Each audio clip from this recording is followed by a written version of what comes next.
जब मैं अपनी पढ़ाई पूरी कर रहा था, 1 साल आप ही की तरह मैंने मीडिया में छोटा सा जॉब भी किया।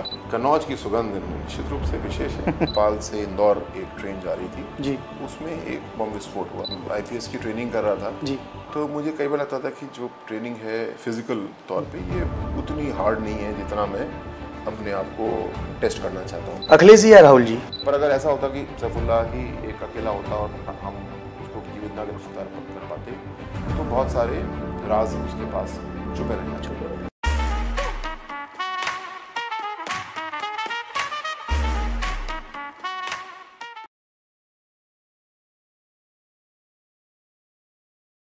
जय हिंद, मैं आकाश भारती स्वागत करता हूं हमारे चैनल आकाश टॉक्स पॉलिटिक्स में।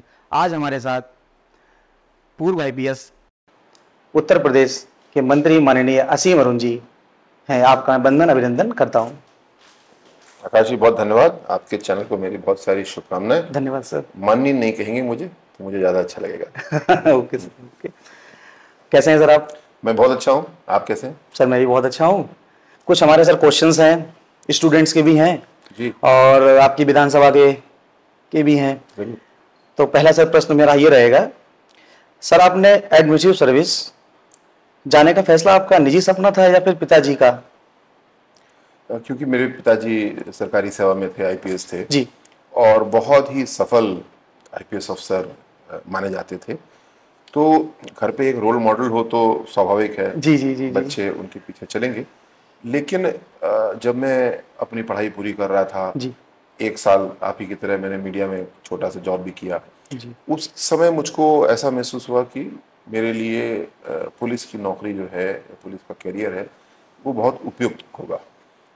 केवल इसलिए नहीं क्योंकि मेरे पिताजी को मैं देखता रहा था, जी जी पर जो मेरी क्षमताएं थीं, जो मेरे हुनर थे, वो सारे ऐसे थे कि पुलिस के काम मैं अच्छे से कर पाऊंगा, ऐसा मुझे लगा। ये मैंने निर्णय लिया, परीक्षा भी इसी मन से दी। आईपीएस फर्स्ट चॉइस मेरी थी, जी। आईपीएस मिल भी गई और 28 साल की सेवा करने का ही मौका मिला, तो शायद वो निर्णय ठीक रहा उस समय। तो बेसिकली आप रोल मॉडल अपने पिताजी को मानते हैं? निश्चित रूप से, केवल पुलिस अधिकारी के रूप में नहीं, एक अच्छे इंसान के रूप में, हर रूप से। तो आने वाले भविष्य में आप पिताजी की तरीके निर्वहन करना चाहेंगे? मैं तो पिताजी ने जो कीर्तिमान स्थापित किए हैं उसका 1% भी अगर कर लूँ तो मैं अपने आप को धन्य मानूंगा।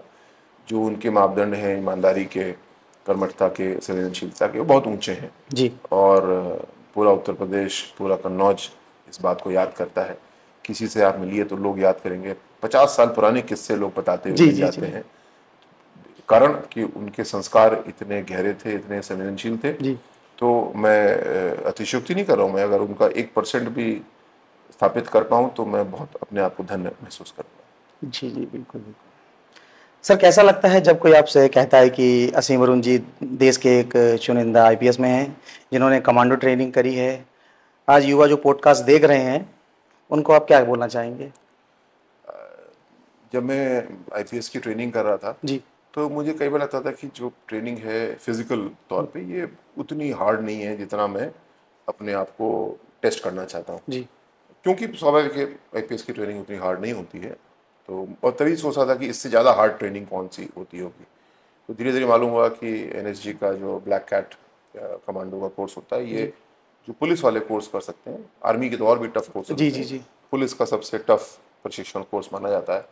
तो मेरी इच्छा थी कि ये भी एक चुनौती लेके जी देखते जी हैं। बिल्कुल। तो उसके लिए तैयारी की, फिटनेस अपनी अच्छी की, वजन कम किया और फिर 2003 में इस प्रशिक्षण को करने के लिए मैं गया। करीब 3.5 महीने की ट्रेनिंग होती थी, तो अच्छी चुनौती थी और काफ़ी दौड़ भाग जैसा कमांडो कोर्स में आप अपेक्षा करते हैं वो सब, लेकिन उसके अलावा बहुत सी स्किल्स भी सीखने को मिली। स्किल्स जी फायर आर्म्स की स्किल्स अच्छी, किसी हाइड आउट पे रेड करना है, किसी टेररिस्ट को या किसी क्रिमिनल को पकड़ना है तो उसके तरीके क्या हैं, उसको जो सीखा तो फिर आगे भी पुलिस की नौकरी में मुझे लाभ मिला। विशेषज्ञ यूनिट्स बनाने में उसका लाभ मिला। तो जब मैंने ये निर्णय लिया तो उस समय एनएसजी आईपीएस ऑफिसर्स को नहीं लेती थी इस जी ट्रेनिंग में। मैंने अप्लाई किया तो पहली बार मुझे रिजेक्ट कर दिया गया, ये कह के कि ये ट्रेनिंग आईपीएस ऑफिसर्स हमारे रूल्स में है ही नहीं। तो मैं एनएसजी में जाके मिला। जी सर दीपक मिश्रा जी एक अधिकारी थे, रिटायर जी हुए, जी बहुत अच्छे अधिकारी थे। तो उन्होंने कहा, तो बहुत खुश हुए कि कोई आईपीएस अफसर वॉलंटियर करके इस ट्रेनिंग करने आ रहा है, और उन्होंने मेरे लिए फिर रूल में ये डाला कि आईपीएस भी आ सकते हैं। उन्होंने कहा अपने अधिकारियों से कि ये तो हमारी कमी है कि हमने यहाँ आईपीएस नहीं लिखा है, इनकी कमी थोड़ी है, ये वॉलंटियर कर रहे हैं तो इनको कराना चाहिए। और फिर उन्होंने अगले ट्रेनिंग में मुझे शामिल कराया, जी जी। और प्रशिक्षण कठिन था, लेकिन जो अपने आप को मैं टेस्ट करना चाहता था वो टेस्ट ठीक रहा, पास हो गया उसमें। और आप करते चले गए और बहुत कुछ सर। नया सीखने को मिला उसमें। सो ये सर कौन सी ईयर की बात रही होगी? ये 2003 दिसंबर और 2004 जनवरी फरवरी की बात है, मार्च तक। जी। खूब जो पीक ठंड होती है पीक उस ठंड समय होती है। गुड़गांव में मानेसर का जो हेडक्वार्टर्स जी जी जी। ट्रेनिंग सेंटर है वहाँ जी पे जी। थे। और उस ज़माने में एक गाना भी दिल्ली की सर्दी करके आया था तो जी दिल्ली सर। की सर्दी, गुड़गांव की सर्दी, लगभग 24 घंटे खुले में रहते थे। और लेकिन खैर इतना वर्कआउट होता था कि शरीर से अंदर आग निकलती थी, वो भी आनंद आता था। वो भी आनंद आता। लेकिन सर जो आजकल के जो नौजवान हैं जी जो आईपीएस में जाना चाहते हैं, वो बेसिकली एसपीजी या फिर एनएसजी में, तो सर ये चीज़ें उनको कैसे प्रेरित करनी चाहिए, क्या क्या उनको पॉइंट्स अपने अंदर चाहने चाहिए, फिजिकली फिट या फिर जो, जी। आप बताइए। एसपीजी स्पेशल प्रोटेक्शन ग्रुप जी जो प्राइम मिनिस्टर की सिक्योरिटी जी जी। करती है, उसमें भी जो रहने का मौका मिला। और नेशनल सिक्योरिटी गार्ड्स एनएसजी जो ब्लैक कैट कमांडोज जी आप जी जी देखते हैं, दोनों बहुत एलिट संस्थाएं हैं जी। जहाँ पे डायरेक्ट कोई नहीं जा सकता, हम्म। किसी पुलिस फोर्स के ज़रिए या आर्मी के ज़रिए जी जा सकते हैं। तो ऐसे मेरे युवा साथी जो ऐसा कुछ करना चाहते हैं, उसके लिए पहला कदम होगा कि आप कोई यूपी पुलिस या कोई और स्टेट पुलिस ज्वाइन करें, या सीआरपीएफ, बीएसएफ, आईटीबीपी ऐसा केंद्रीय बल ज्वाइन करें, या आप आर्मी में भी जा आर्मी। सकते हैं। एसपीजी आर्मी को नहीं लेती है, लेकिन एनएसजी आर्मी को भी लेती एनएजी है, आर्मी। केंद्रीय बलों को भी लेती है, और स्टेट पुलिस को भी लेती है। तो पहला कदम तो ये होगा। उसके बाद अच्छी अपनी फिटनेस बनाइए, उस ब्लैक कैट या अन्य ट्रेनिंग जो है उनके लिए अपने आप को तैयार करिए, और फिर जी आप चुने जाएंगे। तो मतलब जब एक कोई एसपीजी का officer, SPG normally commando word use नहीं करती है, या जी एनएसजी का कमांडो होता है, तो उसके पीछे कम से कम 5-7 हज़ार लोग होते हैं, उनमें से चुनते चुनते चुनते वो पहुंचता है। लेकिन काम बड़ा रोचक है, और जो भी काम करो तो दुनिया का बेस्ट काम करने की कोशिश करो। अगर हम बॉडीगार्ड बन रहे हैं तो फिर प्राइम मिनिस्टर का बॉडीगार्ड बनने की कोशिश करना जी चाहिए। जी बिल्कुल। अगर हम पुलिस में हैं तो हमको काउंटर टेरर फोर्सेस ज्वाइन करने की जोन कोशिश करनी करना चाहिए। चाहिए। अगर हम ड्राइवर हैं तो हमको अच्छे से अच्छी गाड़ी चलाने की कोशिश करना कोशिश चाहिए, करनी प्राइम मिनिस्टर चाहिए। का ड्राइवर बनने की कोशिश करना चाहिए। जी। जो काम हम कर रहे हैं उसको सबसे ऊंचे लेवल एलिट पे क्लास के लेवल तक ले लेके जाके जाना हमको, मतलब, और अंतर्राष्ट्रीय मानक पे उसको पूरा करना पूरा चाहिए। करना चाहिए। ठीक है सर। 2017 में जब यूपी में एटीएस चीफ थे आप, तब एक ऑपरेशन हुआ था सैफुल्ला का, जिसके ताल्लुकात आईएस से थे।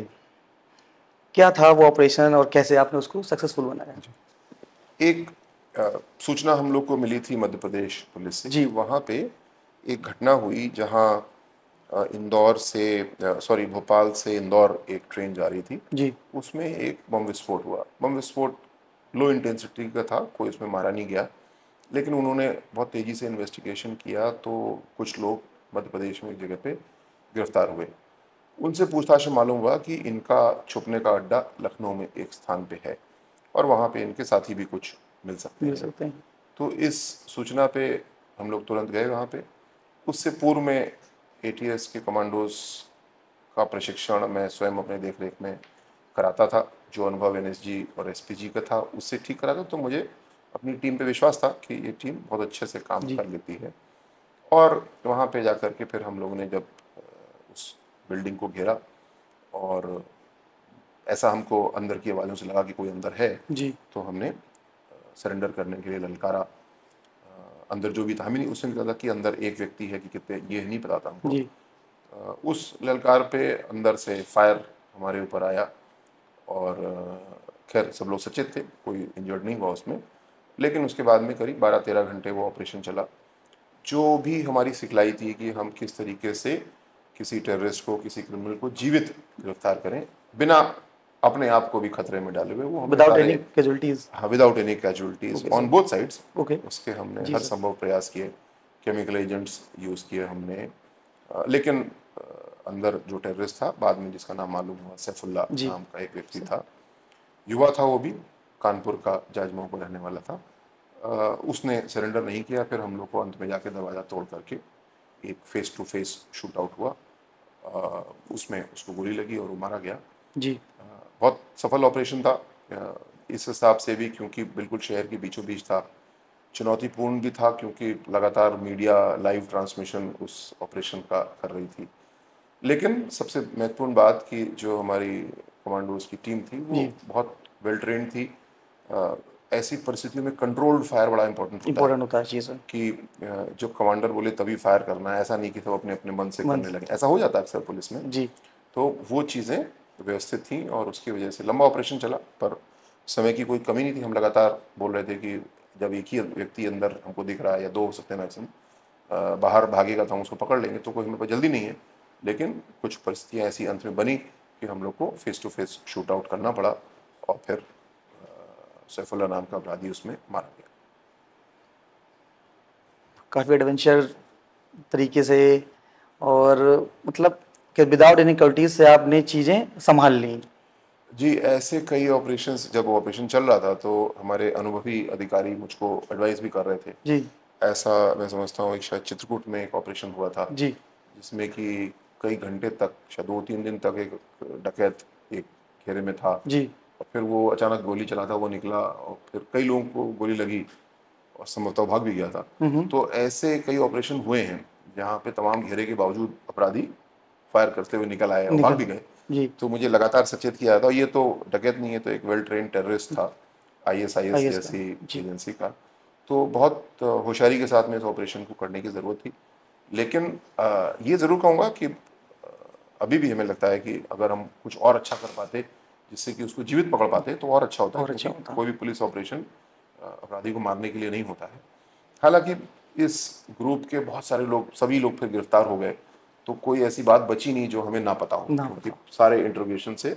पर अगर ऐसा होता कि सैफुल्लाह ही एक अकेला होता और हम उसको जीवित ना गिरफ्तार कर पाते तो बहुत सारे राज उसके पास छुपे रह जाते। छुपे रह जाते हैं। लेकिन यहाँ ऐसा नहीं है। यहाँ एनआईए ने एक बहुत अच्छा इन्वेस्टिगेशन किया एटीएस के साथ के सपोर्ट के साथ में, और जितने भी राज थे सब उसमें क्लियर भी हो गए और इस समूह के कई लोगों को फांसी की सज़ा भी हुई है और ट्रायल अभी और भी चल रहा है मेरे ख्याल से एक केस में, उसमें भी सज़ा जी जी जी। ओके। अब बढ़ते हैं आपके जीवन के दूसरे पड़ाव पर सर, जो है राजनीति। आपने अपने करियर शिखर पर थे, अचानक से राजनीति में शिफ्ट होने का मन बनाया, क्या कारण रहे सर इसके? इस बारे में बहुत बार बता चुका हूँ मैं, लेकिन फिर आपको बताता हूँ। जी जी जी। आकाश टॉक पॉलिटिक्स में है तो आकाश से भी बात बतानी पड़ेगी जी मुझे। सर।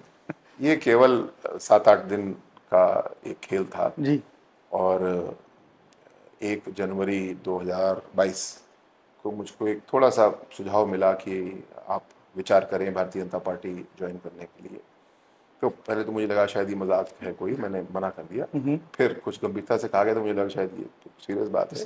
परिवार में मैंने चर्चा की तो परिवार ने तो साफ मना कर दिया, तो मैंने भी फिर मना कर दिया। लेकिन फिर आदरणीय मुख्यमंत्री जी ने, योगी जी ने मुझसे बातचीत की, पार्टी के और वरिष्ठ लोगों ने बातचीत की, तो मुझे लगा कि ये बहुत गंभीर सुझाव है। और हालांकि मेरे मन में राजनीति बिल्कुल भी नहीं थी, मैं तो बिल्कुल हार्डकोर ठेठ पुलिस वाला था, जी एनएसजी एसपीजी की लाइन का था मैं तो। लेकिन मुझे लगा कि ये शायद कोई ईश्वरीय अवसर है। और पहला, अपने कन्नौज जहाँ का मैं रहने वाला हूँ, जहाँ मेरे पिताजी मुझे हमेशा बोलते पिताजी थे जी कि बेटा आप सरकारी नौकरी में हो लेकिन अपने घर का ध्यान रखना, अपने गांव का ध्यान रखना। यहाँ पे गांव ही नहीं, पूरी विधानसभा का ध्यान विधानसभा रखने का जी मौका था। और साथ साथ ये कि भारतीय जनता पार्टी जैसी पार्टी जिसकी बहुत गहरी नींव है और ऐसी पार्टी किसी को एक सुझाव देती है, आमंत्रित करती है, ये बहुत बड़ा अवसर था। निर्णय कठिन था क्योंकि मैंने इस लाइन पे कभी सोचा ही नहीं था, लेकिन फिर मुझे लगा कि ये बहुत बड़ा अवसर समाज सेवा का भारतीय जनता पार्टी मुझको दे रही है। तो फिर हाँ, चुनाव में रिस्क तो होता ही है। होते ही हैं सर, रिस्क बिल्कुल। इसी बात का होता है कि चुनाव लड़ेंगे तो जीत भी सकते हैं, हार भी सकते हैं। हार भी सकते हैं, बिल्कुल। पर कन्नौज के सम्मानित साथियों ने बहुत प्यार दिया, बहुत सम्मान दिया और पहली ही बार में विधायक बना दिया विधायक बना दिया। और प्यार दे करके जिम्मेदारी दे दी एक मंत्रिमंडल की भी। मंत्री। मैं कोशिश करता हूँ कि दोनों जिम्मेदारियों को ठीक से पूरा करूँ और सबका दिल जीतने की कोशिश करूँ। सर इसी के साथ जो अखिलेश यादव सपा के अध्यक्ष हैं, उन्होंने कहते हैं कि आप योगी जी के पहले से ही आप उनकी बी टीम के तौर पर काम कर रहे थे, आपको जबरदस्ती या जानबूझकर बीआरएस लाया गया, सर इसमें कितनी सच्चाई है? एक विषय आता है ऐसा कि कोई सरकारी सेवक रिटायर होता है या जी। वीआरएस लेता है, तो वो क्या तुरंत कोई मान लीजिए कंपनी में नौकरी कर सकता है? तो इसके लिए एक नियम है कि 1 साल का कूलिंग ऑफ होना चाहिए वीआरएस लेने के बाद में, उसके बाद ही आप कोई कंपनी ज्वाइन कर सकते हैं। जी। ऐसा इसलिए होगा यह है कि कोई सरकार के अंदर के नियम कायदे समझ रहा है, कौन सी नई पॉलिसी बनने वाली है, और फिर कोई कंपनी ज्वाइन कर लेता है और उसका लाभ उठाता है या लाभ पहुंचाता है, इसलिए। लेकिन कोई राजनीति में आ रहा है तो ऐसा कोई कूलिंग ऑफ का नियम नहीं है। नहीं है। जी। और उसे मैंने कहा था कि अगर मेरा आचरण ऐसा होगा जी। कि लोगों को लगेगा कि ये अपनी पिछली नौकरी राजनीतिक जमीन बनाने के लिए कर रहे कर थे, रहे हैं। जी। तो ऐसी मांग जरूर उठेगी कि ऐसा नियम होना चाहिए। होना चाहिए। लेकिन आज 2.5 साल में ऐसी कोई मांग नहीं नहीं उठी। हुई है। और मैंने जी। तब भी ये कहा था कि आज भी जो समाजवादी पार्टी के माननीय विधायक कानपुर से हैं, एक तो विधायक नहीं है, नहीं। सजा पा चुके इरफान जी, जी। अमिताभ जी दूसरे हैं, इन्होंने मेरे सेवा में रहते हुए कभी एक पॉइंट पे, इसी पे नहीं किसी पे आलोचना नहीं की। वो जो काम बताते थे अगर सही होता तो मैं करता था। कभी उन्होंने ऐसा महसूस नहीं किया कि मैं राजनीतिक जमीन बना रहा हूँ, जो कानपुर के विधायक थे। विधायक के लिए। ना उन्होंने बाद में भी कभी ऐसा कहा, मैं उनका सम्मान करूंगा इस बात के लिए। जी। तो जैसे मैंने शुरू में बताया कि ये मेरा राजनीतिक सफर में आने की यात्रा केवल 1 सप्ताह की, 8 दिन की थी। जी। जैसे ही मैंने 8 जनवरी को ये निर्णय लिया, मैंने पुलिस कमिश्नर से मेरी रिटायरमेंट उसके 9 दिन बाद, 8 दिन बाद हुआ, लेकिन मैंने केवल एक साइन किया अपनी छुट्टी का और दूसरा साइन किया अपने वीआरएस का। मैंने पुलिस कमिश्नर के रूप में उस पल के बाद कोई साइन नहीं किया, क्योंकि जब मैं राजनीति में जाने का मन बना चुका हूँ तो अब मेरा इस पद से, इस कुर्सी से, इस कलम से काम करना गलत होगा। आपके हिसाब से 3 ऐसे मुख्य कारण जिससे लोकसभा चुनाव में बीजेपी को इतना बड़ा सेटबैक देखने को मिला? कोई भी चुनाव होता है तो 3 नहीं, कम से कम 20-25 कारण होते हैं। जी। प्रत्याशी कौन था, प्रचार कैसा था, जी। गर्मी थी, वगैरह वगैरह, बहुत सारे कारण हो सकते हैं। और ये भी एक चीज होती है, चुनाव जीतते हैं तो हमें सारे 25 ठीक लगते हैं, चुनाव नहीं जीते सारे 25 खराब लगने लगते हैं। ऐसा आकाश टॉक पॉलिटिक्स में है, तो आप और लोगों से बात करते हो जरूर महसूस होता होगा। जी। पर ऐसा होता नहीं है कि हमारे सारे 25 फैक्टर सही हों या गलत हों। पर आपके सवाल का सीधा जवाब अगर दूं तो मुझे लगता है कि भारतीय जनता पार्टी के रूप में हमें कन्नौज में या पूरे उत्तर प्रदेश में और लोगों को जोड़ने के लिए काम करना है। जो काम हमने 2014, 19, 17, 22 में किया, उस गति को हम लोग को और तेज आगे बढ़ाने की ज़रूरत है। जितना प्यार सम्मान सभी वर्गों से भारतीय जनता पार्टी को मिला, हमको प्रत्युत्तर में और ज़्यादा सम्मान देना चाहिए और दिल बड़ा करना चाहिए। वही हम लोगों ने किया है। बहुत आत्मविश्लेषण हुआ है, कुछ गलतियां हमसे हुई हैं, उसको हमने चिन्हित किया है, और आने वाले समय में जो हमारे सबसे मजबूत स्तंभ है, सबका साथ और सबका विकास, नारा एक है लेकिन स्तंभ दो हैं। सबका साथ यानी भारतीय जनता पार्टी किसी भी एक जाति, धर्म, संप्रदाय की पार्टी नहीं है। भारतीय जनता पार्टी सबके घर जाती है, सबसे वोट मांगती है। कभी हमको यहाँ ज़्यादा वोट मिलता है, कभी यहाँ ज़्यादा वोट मिल जाता है, कभी यहाँ कम हो सकता है, कभी वहाँ कम हो सकता है, लेकिन हम किसी भी ध्रुव की राजनीति नहीं कर रहे हैं। दूसरा, सबका विकास। जी। विकास का काम हम लोग लगातार कर रहे हैं। केंद्र सरकार से अगर बात करें तो 2014 से लगातार, यानी अब 11वां वर्ष है, हम लोग काम कर रहे हैं। भविष्य का भी जो चुनाव होगा, हम दोनों बात, अपना दिल खोल के, दिल बड़ा करके हर घर जाते हैं वोट मांगने के लिए। कई जगह हमको डांट भी पड़ती है कि तुमने काम नहीं कराया, हम उसको नोट करते हैं जी। चुनाव के तुरंत बाद हम उस काम को पूरा भी कराते हैं। कई जगह हमको आशीर्वाद मिलता है कि हमारा काम अच्छा हुआ, मोदी जी के काम संतुष्ट हैं, योगी जी के काम संतुष्ट हैं, तो हम लोग उसको सहर्ष स्वीकार भी करते हैं। इस चुनाव का भी यही सबक है, और आने वाले समय में, अभी तो अगला चुनाव 2-2.5 साल दूर है, लेकिन एक एक दिन हमारे लिए महत्वपूर्ण है। हर रोज हम लोग किसी एक नए परिवार को जोड़ने के लिए काम करते हैं, किसी एक नए विकास के कार्य को बढ़ाते हैं। जैसे अभी कल हम लोगों ने एक बड़ी कार्यशाला की कन्नौज के माननीय प्रधानों की और सरकारी कर्मियों की, जो मोदी जी ने कूड़ा प्रबंधन का सिस्टम दिया है जी। रिसोर्स रिकवरी सेंटर, कूड़े से कंचन, कुछ गांव बहुत अच्छे से उसको लागू कर पा रहे हैं और कुछ गांव ने अभी शुरुआत भी ठीक से नहीं की। जो बहुत बड़ा योगदान मोदी जी ने कर दिया, उन्होंने तो दे दिया, वो जी तो हमारे गांव नहीं आएंगे ठीक नहीं कराने, ये प्रधान की जिम्मेदारी है। विधायक के रूप में मेरी जिम्मेदारी है, और उसके लिए कल एक कार्यशाला हुई, आगे और प्रशिक्षण होगा कि अगर कन्नौज के सभी गाँवों की सफाई, नालियों का बहाव, इन सब चीज़ों को हम लोग ठीक कर पाते हैं तो हमारे प्रधान को भी आशीर्वाद मिलेगा, हमको भी आशीर्वाद मिलेगा, मोदी जी और योगी जी को भी आशीर्वाद मिलेगा जनता का। लेकिन एक टीम वर्क है, जी मिलके हम लोग को इसको काम करना है। पॉलिटिक्स हम चुनाव के समय कर लेते हैं, लेकिन अब चुनाव पूरा हो गया, अब हमको मिलके काम करना है। हम इसमें बहुत से प्रधान होंगे जो भाजपा के नहीं होंगे, कोई बात नहीं, गाँव तो हमारा है, हमको सपोर्ट करना है, हमको सफाई करानी है। कन्नौज की बात चल रही है तो जो कन्नौज के जो निजी लोग हैं उनका एक सर क्वेश्चन है, कन्नौज में क्षतिग्रस्त ऐतिहासिक इमारतों पर आपका क्या विचार है? कैसी इमारतें, कौन सी? क्षतिग्रस्त जो टूट चुकी हैं या किसी से मरम्मत नहीं हाँ हुई जी है जी जी, सर। मैंने एक सोशल मीडिया पोस्ट भी की थी, हम शायद देखी हो। जी घूमते घूमते मैं पिछले 1 साल से फोटो ले रहा था, जी तो कन्नौज में, हर शहर में होता है पर हमारा कन्नौज कुछ विशेष ऐतिहासिक शहर है, बहुत ही सुंदर इमारतें, मतलब लोगों के घर भी जो हैं कई, या कॉलेज है जैसे अपना गोमती देवी कॉलेज है, कितना खूबसूरत जी भवन है। तो इनको हमें संरक्षित करने के लिए मिलके काम करना है। कुछ सरकार का समर्थन होता है, कुछ जिनकी संपत्ति है वो उसको स्वयं अच्छे से रखते हैं। तो इसके ऊपर हम लोग को आगे पहल करनी है, आगे बढ़ना है, और मैं आपके चैनल के माध्यम से लोगों से सुझाव भी जाना चाहूँगा कि इस पर हम लोग क्या कर सकते हैं। और हमारा शहर ऐतिहासिक शहर है, कहीं पे गली कूचे का शहर है, कहीं पे मैदान भी है, तो अपने शहर को हम लोग कैसे सुंदर बनाएं। और जो आपका सवाल है, जो हमारी धरोहर है जी उसको सजों कैसे, और उसको कैसे हम रात को लाइट लगाएं या दिन में भी हमारी बिल्डिंगें और खूबसूरत दिखें। खूबसूरत लगे जी। अगर सामने से कोई तार झूल रहा है तो उसको हटा देते हैं, सामने कोई फुलवारी, कोई सुंदर हरियाली बनाते हैं, ऐसा कुछ करते हैं जिससे कि हमारी बिल्डिंगें, कम से कम 20 तो मैं ही चिन्हित कर चुका हूँ नगर में, मुझे विश्वास 200 बिल्डिंगें होंगी पूरे, अगर जिले की बात करें तो उनको हम लोग को सबको सुंदर करना चाहिए। और आप जैसे युवा साथी जी जुड़ेंगे, जी बिल्कुल आपके चैनल के माध्यम से जुड़ेंगे, मुझे पूरा विश्वास है, तो हम लोग कुछ अच्छा परिणाम इसमें दे पाएंगे। बिल्कुल सर। अभी पिछले ही चुनाव में बीजेपी को कन्नौज की संसदीय सीट से हार का सामना करना पड़ा है और जनता का समर्पण सपा की तरफ ज़्यादा दिखा है। इस स्थिति में आप क्या कहेंगे? भारतीय जनता पार्टी में हम लोग हर चुनाव के बाद बहुत गहन विश्लेषण करते हैं, जी सीट का नहीं, एक एक बूथ का बूथ का विश्लेषण जी करते हैं, कहाँ पे हमें वोट घट गया, कहाँ पे हमारा वोट बढ़ गया।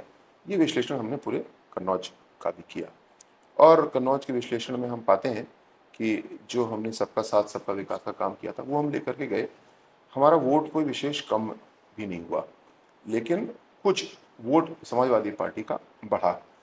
अब यहाँ पे पुनः मैं कन्नौज का ही अपना सबक आपको बताता हूँ, जी जो मुझे चुनाव प्रचार के दौरान मिला था। एक हृदय रोग विशेषज्ञ डॉक्टर साहब हैं, मैं उनके पास गया प्रचार करने के जी लिए, तो मजाक मजाक मैंने उनसे पूछा, डॉक्टर साहब मैं चुनाव लड़ रहा हूँ, नया नया हूँ राजनीति में, तो मुझे कुछ ऐसा नुस्खा दे दीजिए जिससे मैं सबका दिल जीत लूँ। जीत लूँ। डॉक्टर साहब बड़े होशियार से छट से जवाब दिया, अपना दिल बड़ा कर लो, सबका दिल जीत लोगे। तो हम लोग और दिल अपना बड़ा करेंगे। कोई भी हमारा साथी जो हमारे साथ अगर वोट देने को नहीं निकला किसी वजह से, तो उनको हमें वापस उत्साहवर्धित करना है। ऐसे वोटर जो हमारे साथ नहीं थे उनको हमको जोड़ना है, और दिल खोल करके, दिल बड़ा करके पुनः दो हमारे स्तंभ, विकास और साथ, इसको लेके चलना है। एक आध चुनाव में झोंका आ सकता है, लेकिन जो ये नीतिगत स्तंभ नीतिगत है। हैं ये कहीं नहीं जाते, हमको इनके ऊपर पूरा विश्वास है और इसी को पकड़ के हम आगे बढ़ रहे हैं। आपने बोला कि जो हमारे साथ वोटर साथ नहीं थे, सर साथ नहीं थे, इसका क्या कारण रहे थे? पिछले चुनाव में साथ थे, 19 वाले में, 24 में वो बिछड़ गए, क्या इसके कारण रहे? जैसे मैंने बताया, कारण तो कम से कम 25 होते हैं, और सभी गलत नहीं होते, सभी सही नहीं होते जी। इसमें बदलाव होता रहता है। और बहुत से कारण ऐसे भी होते हैं जो कि अन्य पार्टियों की वजह से भी हो सकते हैं, कोई इंडिपेंडेंट कैंडिडेट आ जाता है उसकी वजह से भी होते हैं। तो इसके ऊपर तो एक बहुत गहन विश्लेषण हम लोग कर चुके हैं।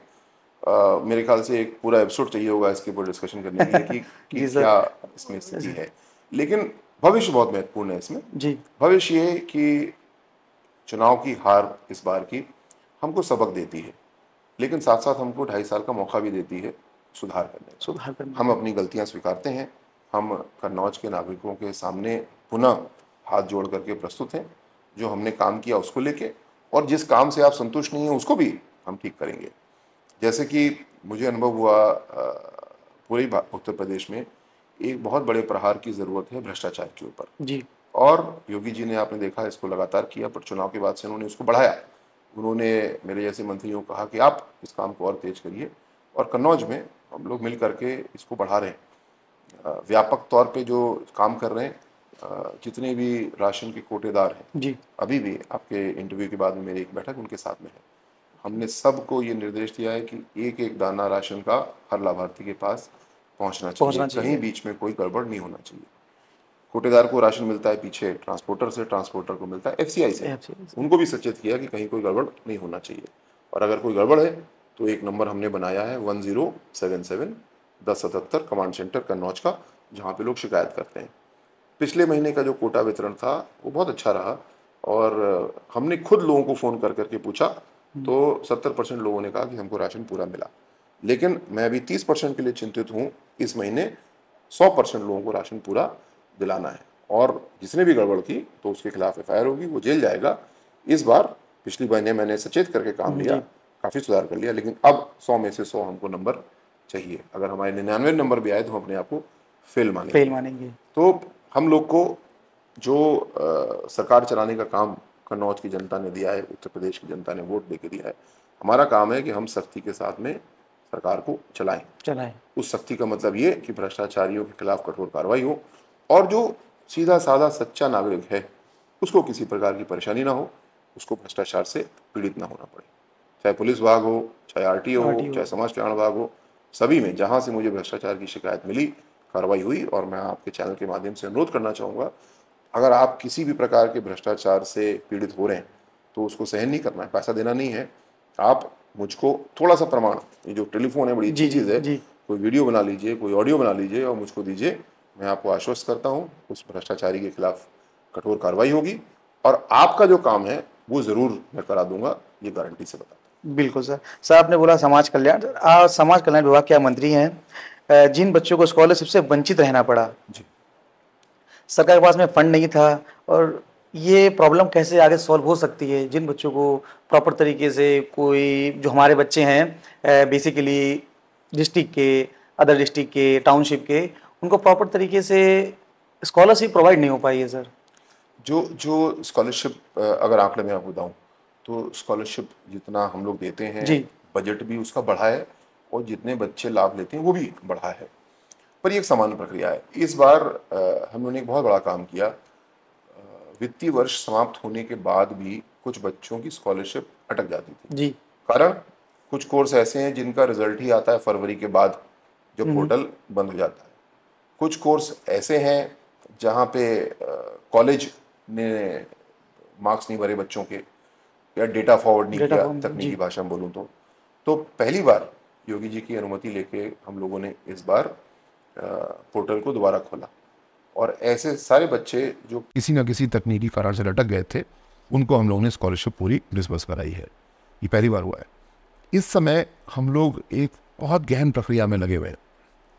हमारी कोशिश ये है कि जिस तरह पासपोर्ट ऑफिस ने अपने आप को पूरी तरीके से सुधारा जी सर, जिस तरह रेलवे टिकटिंग ने अपने आप को पूरी तरह सुधारा, हम लोग स्कॉलरशिप की व्यवस्था पे अध्ययन कर रहे हैं।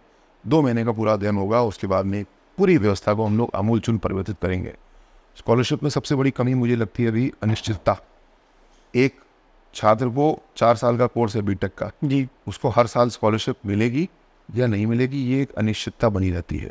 इसको हम लोग दूर करेंगे। हम व्यवस्था को और मजबूत करेंगे कि जो बच्चे अपने पढ़ाई अच्छे से कर रहे हैं, उनकी अटेंडेंस पूरी है, उनके मार्क्स पूरे हैं, उनके मन में ये खटका ना रहे कि मेरी स्कॉलरशिप आएगी या नहीं आएगी, उनको स्कॉलरशिप पक्का मिलेगी। ये अध्ययन इस समय चल रहा है। स्टूडेंट्स के साथ में हम लोग हितधारक चर्चा, स्टेक होल्डर कंसल्टेशन कर रहे हैं, इस चीज़ के साथ में कर रहे हैं, और आप जल्दी पाएंगे जो हमने अभी सुधार किया, जो बच्चे छूट गए उनको पूरा कर दिया, लेकिन हम उसको और ऊंचाई पे लेकर के जाने वाले हैं, और पूरी तरीके से पारदर्शी व्यवस्था लेकर के आएंगे, और कोई बच्चा ना छूटे अगर उसके नंबर अच्छे हैं, इस हिसाब से बढ़ेंगे। तो पूरी तरीके से सर विभाग लगा हुआ है, ये जो सब प्रॉब्लम है, आमूल परिवर्तन इसमें आपको मिलेगा। काफ़ी सुधार हम कर चुके हैं जी, लेकिन हम उससे संतुष्ट नहीं है। हम बिल्कुल आमूल परिवर्तन इसमें करेंगे। सर डेटा भी है, 81 लाख आवेदन हुए थे, जिसमें से 17 लाख लाभार्थी थे स्कॉलरशिप में। नहीं, ऐसा नहीं है। नहीं, डेटा ऐसा नहीं है जी सर। नहीं डेटा सर, मैं एक्चुअली मैंने ऑफिशियल वेबसाइट से मैंने प्रोवाइड कराया था, हमारे पास ग्राफ भी है, प्रोवाइड है जी। होता ये है कि जो बच्चे आप सभी वर्ग का देख रहे होंगे, इस वजह से ऐसा होगा। जी जी, सभी वर्ग का देख रहा हूँ मैं। इसमें ऐसा है कि अनुसूचित जाति जनजाति की जो स्कॉलरशिप स्कीम है वो बजट उसमें कितना भी वो सब बच्चों को दिया जाता है, क्योंकि केंद्र से और बजट मिलता है जी। जो ओबीसी और सामान्य वर्ग की स्कीम है वो बजट एंडेड स्कीम है। जैसे कि 800 करोड़ का बजट है तो 800 करोड़ हम उसमें स्पेंड कर सकते हैं, उसके लिए कट ऑफ निकालना होता है। तो उस कट ऑफ से नीचे जो बच्चे रह गए जी, वो कट ऑफ से वो स्कॉलरशिप से वंचित नहीं रहे, वो स्कॉलरशिप के लिए क्वालिफाई नहीं कर पाए। तो जितने बच्चे कट ऑफ करीब 65% के आसपास लगभग जाता है, जो उससे ऊपर बच्चे हैं उन सब बच्चों को हम स्कॉलरशिप देते हैं। जो बच्चे वंचित रह गए थे किसी तकनीकी विषय से, उनको भी हमने इस बार हल किया है, रिजॉल्व कर रहे हैं जी। इसमें और भी सुधार हम लोग कर रहे हैं। पूर्व की सरकारों ने इतने घपले किए इसमें कि स्कॉलरशिप में बहुत ज़्यादा पहरेदारी लगा दी गई है जी। में क्यों? क्योंकि कुछ कॉलेज ऐसे हैं जो एक ही बिल्डिंग में 4-4 कॉलेज चल रहे थे, स्कॉलरशिप ले रहे थे। आप देख रहे हैं ईडी भी एक जांच कर रही है, वो भी मुझे रिपोर्ट देते हैं कि इतने व्यापक पैमाने पे सपा की सरकार में घपले हुए। तो हम लोग के सामने दोहरी चुनौती है कि जो हमारा आपका पैसा करदाता के रूप में हम देते हैं उसको हम लोग को सदुपयोग भी करना है, ऐसे चोरों के हाथ में ना जाए, लेकिन वहीं पे जो ज़रूरतमंद परिवारों के बच्चे हैं वो पीछे न छूट जाए। तो काफ़ी सुधार हम लोग कर चुके हैं, जो मैंने बोला आमूलचूल परिवर्तन जो आने वाला है जी, उसमें दोनों चीज़ें व्यवस्थित होंगी। और खासकर जो प्राइवेट कॉलेजेस स्कॉलरशिप लेना चाहते हैं उनके लिए हम लोगों ने बायोमेट्रिक अटेंडेंस अनिवार्य की है कि आप बच्चों की अटेंडेंस होना चाहिए।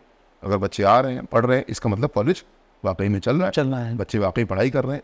जब स्कॉलर है तब स्कॉलरशिप होनी चाहिए, इस सिद्धांत पर बढ़े। सर इसी के साथ बढ़ते हैं। अभी सर एक घटना हुई है दिल्ली में राजेंद्र नगर में, जहां लाइब्रेरी में जल भरा होने की वजह से एस्पिरेंट्स की जान चली गई है। आप एक आईपीएस थे, तो इस पर आपका क्या विचार है सर? मैं समझ सकता हूँ, जिस समय हमारे छात्र सिविल सेवा की या किसी भी परीक्षा की तैयारी कर रहे होते हैं तो बड़ा तनाव का समय होता है। एक तरफ लगता है मेहनत करेंगे तो हम सफल हो जाएंगे, तो हम एक अच्छी नौकरी पा जाएंगे, दूसरी तरफ लगता है फेल हो गए तो फिर कुछ भी नहीं रहेगा। कुछ परिवार का बहुत समर्थन भी होता है, कुछ परिवार से डांट भी पड़ती है, दोनों चीज़ें। ऐसी परिस्थिति में जो ओल्ड राजेंद्र नगर में घटना हुई है ये बड़ी गंभीर है। और साथ साथ एस्पिरेंट की बात से ज़्यादा वो नागरिक कोई भी हो सकता था। ये नागरिक सुविधाओं का प्रश्न है कि इस प्रकार का जल भराव वहाँ पे क्यों हुआ, और उसमें भी मैं समझता हूँ एक्सीडेंट हुआ जिससे कि पानी तेज़ी से अंदर घुस गया, जिसकी वजह से घटना हुई। तो हम सबको, जब हम एस्पिरेंट हैं आईएएस बनने के लिए तो हम बहुत कुछ सोचते हैं, लेकिन जब हम सफल हो जाते हैं, आईएएस बन जाते हैं, तो भी हमको चिंता करनी है कि समस्याओं को हल करना। और इस घटना को देखें, अन्य चीज़ों को देखें, हमारे सरकारी सिस्टम में बहुत ज़रूरी है विशेषज्ञता को अच्छा करने के लिए। जल भराव क्यों हो रहा है हमारे यहाँ? क्योंकि हमारे नगर निगम, हमारी नगर पालिकाएँ, यहाँ पे इतने ट्रेंड लोग हैं ही नहीं जो ड्रेनेज के बारे में जानकारी रखते हैं, सैनिटेशन के बारे में जानकारी रखते हैं। और मुझे लगता है हमको विशेषज्ञों को रिक्रूट करना चाहिए, उनको प्रशिक्षण करा के और विशेषज्ञ बनाना चाहिए, जिससे कि जल भराव या बारिश केवल दिल्ली में या भारत में थोड़ी होती है।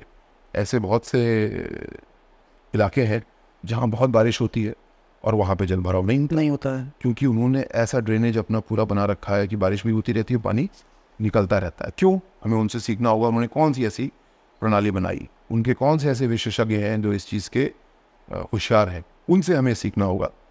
मैं युवाओं को याद दिलाना चाहूँगा कि हम लोगों ने बहुत बड़ा संकल्प लिया है विश्व गुरु बनने का। विश्व गुरु जी। लेकिन विश्व गुरु तब बनेंगे जब हम विश्व शिष्य बनेंगे। जब हम दुनिया से अगर जल भराव की समस्याओं के बारे में सीख लेंगे कि जापान ने क्या हल निकाला, सिंगापुर ने क्या हल निकाला, जो समुद्र तट पे है जहाँ रोज़ बारिश होती है, तो हम भी हल निकाल पाएंगे। और ये काम हम लोग को मिलकर करना है, युवा साथियों को मिलकर करना है, एस्पिरेंट्स जो सिविल सर्विसेज के हैं खासकर उनको कर दें। सर एक जो हमारा क्वेश्चन रहेगा लास्ट, सर आपके जीवन में ऐसा कोई वाक्य या अनुभव जो आप हमारे दर्शकों को साझा करना चाहेंगे, चाहे पॉलिटिक्स से रिलेटेड हो या फिर आपके सर्विस से रिलेटेड हो? ऐसे तो बहुत सारे वाक्य हैं जिससे हमारे जो स्टूडेंट्स हैं उनको कुछ सीख मिल पाए। जी बिल्कुल, अच्छे लगते हैं और जीवन में सीख जी मिलती है। तो मुझे लगता है कि जैसा हमारी पार्टी की नीति है सबका साथ की मैं अगर बात करूँ, तो हम लोग को ऐसे काम करने चाहिए जिससे हम बिल्कुल अच्छे से घुल मिल करके एक साथ चलें। जो अंग्रेज़ शासन काल में हम लोग को लड़ाने के लिए फूट डाली गई, हमारे उपमहाद्वीप का बंटवारा किया गया, उससे पूर्व और फूट डालों की नीतियों पे काम किया गया, वो राजशाही थी, वो अंग्रेज़ों की डिक्टेटरशिप थी, उस तरह की व्यवस्था थी। लेकिन आज हम लोग एक लोकतांत्रिक व्यवस्था में रहते हैं और लोकतंत्र की सबसे बड़ी ताकत ही ये है कि हम और आप मिल करके रहते हैं कि नहीं जी। हमारी आपकी पहचान अलग हो सकती है, भाषा अलग हो सकती है, खान पीन अलग हो सकता है, लेकिन एक इंसान के रूप में, नागरिक के रूप में हम लोग बराबर के हक रखते हैं। एक दूसरे का सम्मान हमको बराबर करना है। इसके ऊपर हम लोग को मिल करके काम करना है। आज हम लोग इसमें बहुत आगे बढ़े हैं। जिस प्रकार योगी जी ने सबको कानून के सामने बराबर दृष्टि से देखा है, आज हमारे यहाँ कोई भी त्यौहार होता है तो प्रश्न ये नहीं है कि त्यौहार शांतिपूर्वक संपन्न हुआ। त्यौहार तो शांतिपूर्वक होगा ही, लेकिन त्यौहार के भाव, जो खुशी का भाव है या मातम का भाव है, वो हुआ। त्यौहार तो सारे शांतिपूर्वक संपन्न होंगे ही जी। और इसी को हम लोग को आगे बढ़ाना है। कहीं भी आपस में कोई बैर भाव नहीं होना चाहिए, कोई मनभेद नहीं होना चाहिए। समाज को आगे बढ़ाना है जिससे कि, लेकिन वहीं जो विपक्षी पार्टियां हैं वो लगी रहती हैं, मुझे इस जाति का वोट मिल जाए, मुझे इस धर्म का वोट मिल जाए तो मेरा उल्लू सीधा हो जाएगा। ये एक आध चुनाव में चल सकता है, लेकिन देश के लिए, राष्ट्र के लिए ये घातक है। सर रैपिड गेम खेलेंगे आपके साथ, सेकंड से आपको आंसर देना है। एसपीजी या ATS? SPG. Okay. School life या कॉलेज लाइफ? कॉलेज लाइफ ज़्यादा मज़ेदार होती है। प्रासंगिक सेवा या राजनीति? दोनों की अपनी अपनी चुनौतियां हैं। राजनीतिक सेवा में जवाबदेही ज़्यादा है, क्योंकि यहाँ पे चुनाव लड़ना होता है और सीधे सीधे लोग आलोचना करते हैं, जो कि लोकतंत्र की ताकत है। ग्राउंड से जुड़ जाते हैं, फिर ग्राउंड से ज़्यादा जुड़ जाते हैं जी। और मोदी जी या योगी जी? मोदी जी देश को आगे बढ़ाने के लिए काम कर रहे हैं, योगी जी उनके पीछे झंडा लेकर के चल रहे हैं। दोनों लोग की जो नेतृत्व है उसका सौभाग्य उत्तर प्रदेश को मिला। योगी जी का 2017 कार्यकाल या 2022 का कार्यकाल? 17 का पहला कार्यकाल कानून व्यवस्था को ठीक करने के लिए, इंफ्रास्ट्रक्चर को ठीक करने में लगा। अब भ्रष्टाचार के ऊपर एक बड़ा प्रहार हम लोगों ने किया है, उसमें हम लोग सुधार कर रहे हैं। क्रिमिनल जस्टिस सिस्टम को, कोर्ट्स को ठीक कर रहे हैं, इंफ्रास्ट्रक्चर को अगली उड़ान दे रहे हैं। इंटरनेशनल एयरपोर्ट हमारे आने वाला है। तो पहला कार्यकाल नींव का था, ये कार्यकाल बिल्डिंग बनाने का है। अखिलेश जी या राहुल जी?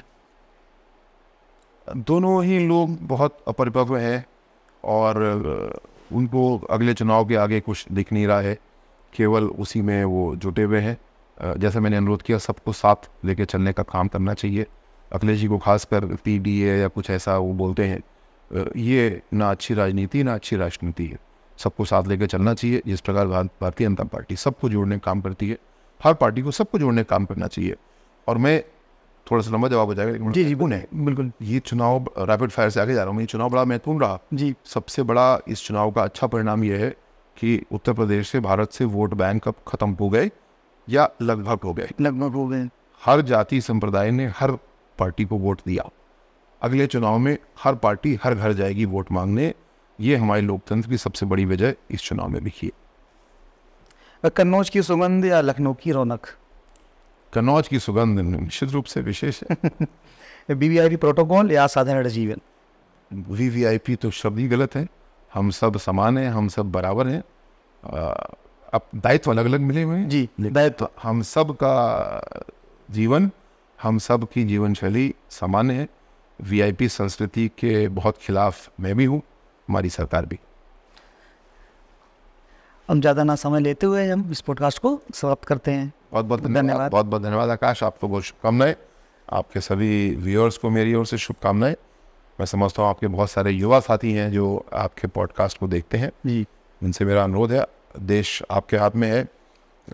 अमृत काल अगले 24 साल विकसित भारत बनाने के हैं और ये आपके द्वारा होगा। लेकिन इसके लिए सबसे महत्वपूर्ण काम उनको करना होगा, भ्रष्टाचार के खिलाफ एक और बड़ा प्रहार करना है। और जो काम हम कर रहे हैं, जैसे कि आकाश का पॉडकास्ट है, ये एक 3 कैमरा सेटअप पूरे ऑलमोस्ट स्टूडियो की तरह काम कर रहा है।